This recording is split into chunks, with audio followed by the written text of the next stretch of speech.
বছরের শেষ দিনেই দক্ষিণ দমদম পুরসভা তৃণমূল পুর বোর্ডে ভাঙনের আশঙ্কা। বিধানসভা নির্বাচনের আগে আচমকাই কাউন্সিলর পদ থেকে ইস্তফা দিলেন 15 নম্বর ওয়ার্ডের কাউন্সিলর দেবাশিস বন্দ্যোপাধ্যায়। এলাকার শিক্ষামন্ত্রী ব্রাত্য বসুর ঘনিষ্ঠ হিসেবে পরিচিত দেবাশিস বাবু গত পুর ভোটে নির্দল প্রার্থী হিসেবে ভোটে দাঁড়িয়েও জয় পেয়েছিলেন। তারপরে ফের তৃণমূলে ফিরে আসেন তিনি। তবে একা দেবাশিস বন্দ্যোপাধ্যায় নয়, সূত্রের খবর এই পুরসভার আরও বেশ কয়েকজন তৃণমূল কাউন্সিলর পদত্যাগ করার সিদ্ধান্ত নিয়েছেন। তার মধ্যে কয়েকজন ইতিমধ্যেই পুরপ্রধান কস্তুরী চৌধুরীর কাছে পদত্যাগপত্র পাঠিয়েও দিয়েছেন বলে খবর। শিক্ষামন্ত্রী ঘনিষ্ঠ এই কাউন্সিলরের আচমকা ইস্তফায় এলাকার তৃণমূল নেতাকর্মীদের মধ্যেও চাঞ্চল্য ছড়িয়েছে। ইস্তফা দেওয়ার পর দেবাশিস বাবু দলের একাংশের বিরুদ্ধে নিজের ক্ষোভ উগড়ে দিয়েছেন। তার অভিযোগ, অনেকদিন ধরেই তার বিরুদ্ধে দলের মধ্যেই চক্রান্ত করা হচ্ছিল। এবং দলকে অনেকবার জানিয়েছি। আমি তো অভিষেক বন্দ্যোপাধ্যায়কে জানাতে পারবো না, আমি তো মমতা বন্দ্যোপাধ্যায়কে জানাতে পারবো না। আমরা পার্থ চট্টোপাধ্যায়কে নিয়ে, সাংসদ সৌগত রায়কে নিয়ে, আমরা সমস্ত কাউন্সিলররা একসাথে বসেছিলাম। তাপস রায়, জ্যোতিপ্রিয় মল্লিক, সবাইকে নিয়ে প্রায় 2 বছর হয়ে গেল, জানিয়েছি সব, কিচ্ছু হয়নি। যে মানুষরা ভোটে জেতালো তাদের কি হবে? যে মানুষটা আপনাকে ভোটে জেতালো তার তো পরিষেবা পাবে, আপনি ছেড়ে দেওয়ার পর। না না না, তাদের আমি আমার সাধ্য মতন পরিষেবা দিয়েছি।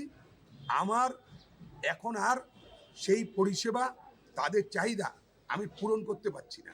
আমার জায়গাটা ছেড়ে দেওয়া দরকার। আর এই যে বলছেন না যে ঢাকা মান্নাদের এই গানটা জানেন তো, যে একদিন গলায় তার দারুণ জ্বালা, তবুও শ্রোতারা তাকে দিল না বিশ্রাম, গাইল সে পড়ে শেষ মালা। এখন শ্রোতারা সব চলে গেছে, স্মৃতিটুকু নিয়ে শুধু আমি পড়ে আছি। আমারও একটাই কথা, যে আমি ওইভাবে থাকতে চাই না। আমি কর্মীদের সাথে, সমর্থক যারা যারা নিচুতলায় সত্যি দলটা করে, তারা কি জবাব দেবে বলুন তো?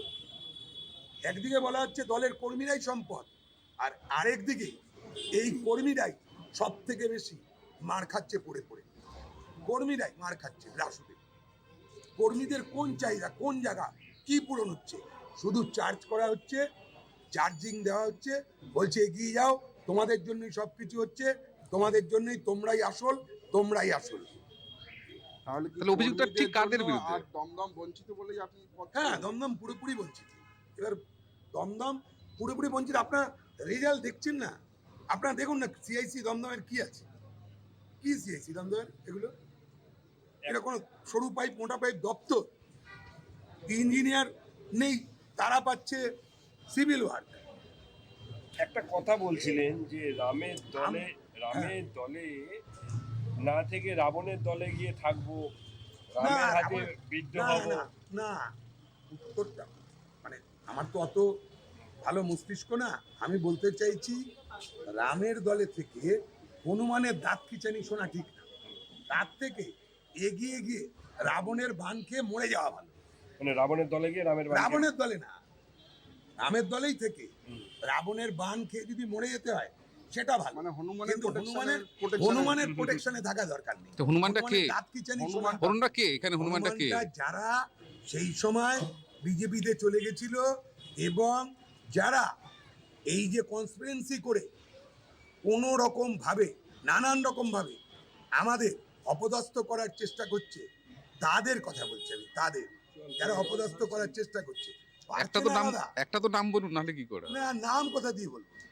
নাম কি আমি স্পেসিফিক জানি নাকি? আপনারা আমার থেকে অনেক ভালো নাম জানেন। আমার দলের নেতৃত্বরা, তারা সব ভালো নাম জানে। শুধুমাত্র কাউন্সিলর পদ, দক্ষিণ দমদম পুরসভাতে কাউন্সিলর পদ থেকে ইস্তফা দিলেন, দল কি ছাড়বেন আপনি? না, দলের আমি একজন, দল ছাড়বো মানে, আমি তো দল তো আমায় আগেই সাসপেন্ড করেছি নির্দলের নির্দলে দাঁড়ানোর জন্য। পরবর্তীতে তো অনেক সময় দলীয় প্রোগ্রামে দেখা গেছিল ঝান্ডা হাতে নিচ্ছেন, সেটাও দেখা গেছিল। আমি সমর্থক হিসেবে যেতে পারবো না? ঝান্ডা হাতে নিয়েছিলেন? দল আমি ঝান্ডা হাতে নিতে পারি না, নেতাজি গেছি, আগামী দিনও যাবো। অভিষেক বন্দ্যোপাধ্যায়, মমতা বন্দ্যোপাধ্যায়, এই উন্নয়ন, এই কাজ, আমি কর্মী, আমি না হলে কর্মীর স্বীকৃতি না পেলে সমর্থক তো আমায় কেউ আটকাতে পারবে না। সমর্থক হিসেবে থাকবো। আপনার এই পদত্যাগপত্র মহকুমা শাসককেও দিয়েছেন? হ্যাঁ, মহকুমা শাসককেও দিয়েছি, আমি একেও দিয়েছি, চেয়ারপারসনকেও দিয়েছি, ইও ওনার মেলেও দিয়েছি, সবার সব জায়গাতেই জানিয়েছি। দলের প্রতি, দলের একাংশের প্রতি ক্ষোভ দেখিয়ে আপনার জনগণের সাথে আমি সব কথা বলে নিয়েছি। শোনেন, আমি একদিনে পদত্যাগ করিনি। আমার যারা স্নেহ করে, যারা নেতৃত্ব, আমারও গার্জিয়ান আছে, এলাকার ছোট ছোট ভাই বোনেরা আছে। আমিও ছোটবেলার থেকে ক্লাব করি, 98 সাল থেকে দল করি, 93 সাল থেকে পার্টি শুরু করেছি। সুতরাং আমি এদের সাথে কথা না বলে এমন কোনো কাজ করিনি। এরা বলেছে, সবাই মিলে আমায় আশ্বস্ত করেছে যে হ্যাঁ, তাহলে আপনার ওয়ার্ডের বাসিন্দারা আপনার সাথে আছে। একদম। Bureau report, channel 10।